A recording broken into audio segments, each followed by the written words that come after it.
नमस्ते दोस्तों।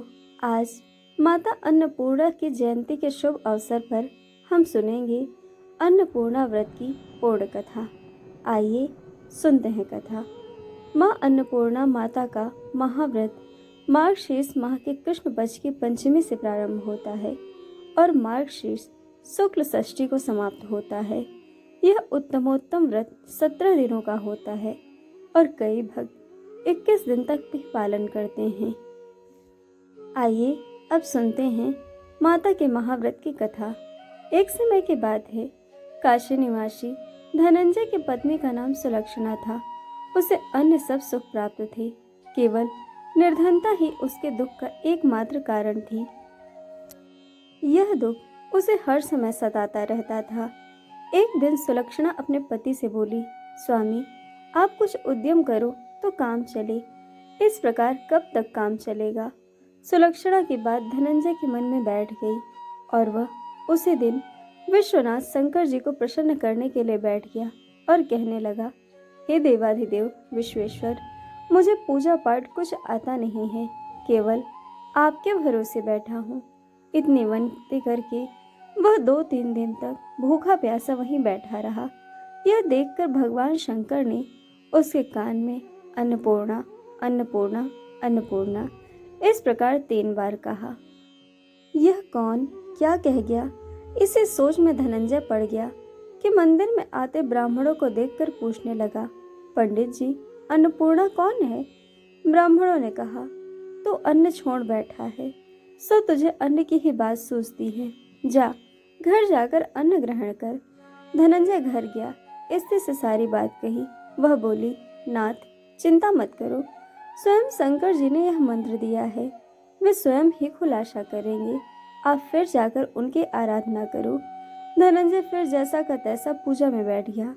रात्रि में शंकर जी ने आज्ञा दी और कहा, तू पूर्व दिशा में चला जा। भगवान शिव की आज्ञा मानकर वह अन्नपूर्णा का नाम जपता जाता और रास्ते में फल खाता, झरनों का मीठा पानी पीता। इस प्रकार कितने ही दिनों तक चला गया। वहां उसे चांदी सी चमकती वन की शोभा देखने में आई, सुंदर सरोवर देखने में, या उसके किनारे कितनी ही अप्सराएं झुंड बनाए बैठी थीं। एक कथा सुनती और सब मिलकर माँ अन्नपूर्णा इस प्रकार बार बार कहती थी। यह अगहन या मार्गशीर्ष माह की उजली रात्रि थी और आज से ही व्रत आरंभ था। जिस शब्द की खोज करने वह निकला था, वह उसे वहां सुनने को मिला। धनंजय ने उनके पास जाकर पूछा, हे देवियों, आप यह क्या करती हो? उन सब ने कहा, हम सब माँ अन्नपूर्णा का व्रत करती हैं। धनंजय ने पूछा, व्रत, पूजा, इसको करने से क्या होता है? यह किसी ने किया भी है? इसे कब किया जाए? कैसा व्रत है और किस विधि से होता है? मुझे भी विस्तार से बतलाओ।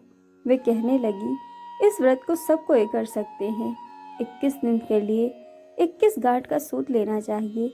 21 दिन यदि न बने तो एक दिन उपवास करें। यह भी न बने तो केवल कथा सुनकर प्रसाद लें। निराहार रहकर कथा कहें।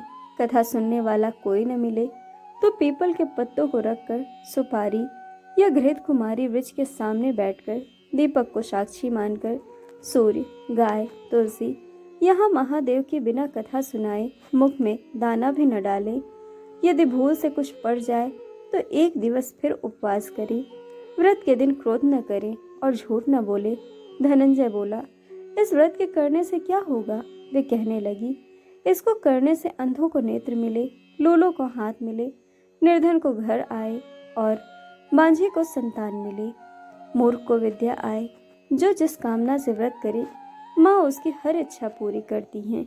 वह कहने लगा, बहनों, मेरे पास भी धन नहीं है, विद्या नहीं है, कुछ भी तो नहीं है। मैं तो दुखिया ब्राह्मण हूँ, मुझे इस व्रत का सूत दोगी? अप्सराओं ने कहा, हाँ भाई, तेरा कल्याण हो, हम तुम्हें अवश्य सूत देंगी। ले, इस व्रत का मंगल सूत ले ले। धनंजय ने व्रत किया। व्रत पूरा हुआ, तभी सरोवर में से 21 खंड की स्वर्ण सीढ़ी हीरा मोती जड़ी हुई प्रकट हुई। धनंजय जय अन्नपूर्णा अन्नपूर्णा कहता जाता था।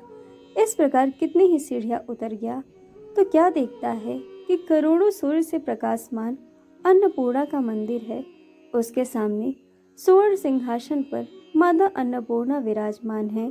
सामने भिक्षा हेतु शंकर भगवान खड़े हैं। देवांगनाएं चंवर डालती हैं। कितने ही हथियार बांधे पहरा देती हैं। धनंजय दौड़कर जगदम्बा के चरणों में गिर गया। देवी उसके मन का क्लेश जान गई। धनंजय कहने लगा, माता, आप तो अंतर्यामिनी हो, आपको अपनी दशा क्या बताऊं? माता बोली, मेरा व्रत किया है, जा, संसार तेरा सत्कार करेगा। माता ने धनंजय की जीवा पर बीज मंत्र लिख दिया। अब तो उसके रोम रोम में विद्या प्रकट हो गई।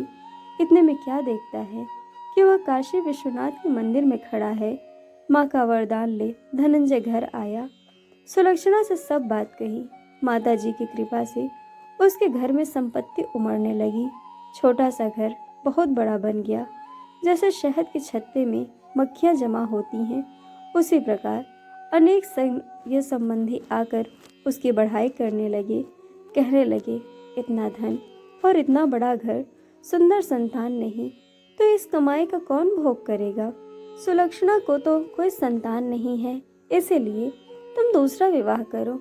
अनिच्छा होते हुए भी धनंजय को दूसरा विवाह करना पड़ा और सती सुलक्षणा को सौत का दुख उठाना पड़ा। उस प्रकार दिन बीतते गए। फिर अगहन मास आया। नए बंधन से बंधे पति से सुलक्षणा ने कहलाया कि हम व्रत के प्रभाव से सुखी हुए हैं, इस कारण यह व्रत छोड़ना नहीं चाहिए। यह माता जी का प्रताप है जो हम इतने संपन्न और सुखी हैं।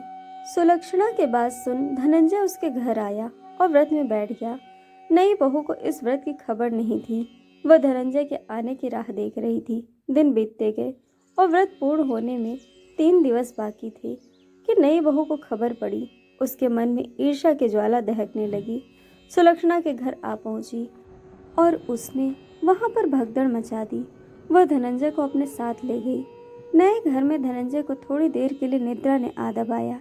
इसी समय नई बहू ने उसके व्रत का सूत तोड़कर आग में फेंक दिया। अब तो माता जी का कोप जाग गया। घर में अकस्मात आग लग गई। सब कुछ जलकर खाक हो गया। सुलक्षणा जान गई कि पति को फिर अपने घर ले आई। नई बहू रूठकर पिता के घर जा बैठी। पति को परमेश्वर मानने वाली सुलक्षणा बोली, नाथ, घबराना नहीं, माता जी की कृपा अलौकिक है। पुत्र को पुत्र हो जाता है, पर माता को माता नहीं होती। अब आप श्रद्धा और भक्ति से आराधना शुरू करो, वे जरूर हमारा कल्याण करेंगी। धनंजय फिर माता के पीछे पड़ गया। फिर वही सरोवर सीढ़ी प्रकट हुई। उसमें माँ अन्नपूर्णा कहकर वह उतर गया। वहां जाकर माता जी के चरणों में रुदन करने लगा। माता प्रसन्न हो बोली, यह मेरी स्वर्ण मूर्ति है, उसे ले लो, इसकी पूजा करना तो फिर सुखी हो जाएगा। जा, तुझे मेरा आशीर्वाद है। तेरी स्त्री सुलक्षणा ने श्रद्धा से मेरा व्रत किया है, उसे मैंने पुत्र दिया है। धनंजय ने आंखें खोली तो खुद को काशी विश्वनाथ के मंदिर में खड़ा पाया। वहां से फिर उसी प्रकार वह घर को आया। इधर सुलक्षणा के दिन चढ़े और महीने पूरे होते ही पुत्र को जन्म दिया। गांव में आश्चर्य की लहर दौड़ गई। इस प्रकार उसी गांव के निसंतान सेठ के पुत्र होने पर उसने माता अन्नपूर्णा का मंदिर बनवा दिया। उसमें माता जी धूमधाम से पधारी, यज्ञ किया और धनंजय को मंदिर के आचार्य का पद दे दिया। जीविका के लिए मंदिर की दक्षिणा और रहने के लिए बड़ा और सुंदर सा भवन दिया। धनंजय स्त्री पुत्र सहित वहां रहने लगा। माता जी के चढ़ावे से भरपूर आमदनी होने लगी। उधर नई बहू के पिता के घर में डाका पड़ा, सब लुट गया। वे भीख मांगकर पेट भरने लगे। सुलक्षणा ने यह सुना तो उन्हें बुलावा भेजा, अलग घर में रख लिया और उनके अन्न वस्त्र का प्रबंध कर दिया। धनंजय, सुलक्षणा और उसका पुत्र माता जी की कृपा से आनंद से रहने लगे। माता जी ने जैसे इनके भंडारे भरे, वैसे ही सबके भंडारे भरे। तो दोस्तों, यह थी माता अन्नपूर्णा के व्रत की संपूर्ण कथा। दोस्तों, कथा आपको कैसी लगी यह हमें कमेंट करके ज़रूर बताइएगा और चैनल को सब्सक्राइब, वीडियो को लाइक शेयर करना बिल्कुल मत भूलिएगा। वीडियो देखने के लिए आप सभी का बहुत बहुत धन्यवाद। जल्द मिलेंगे एक और नए वीडियो के साथ।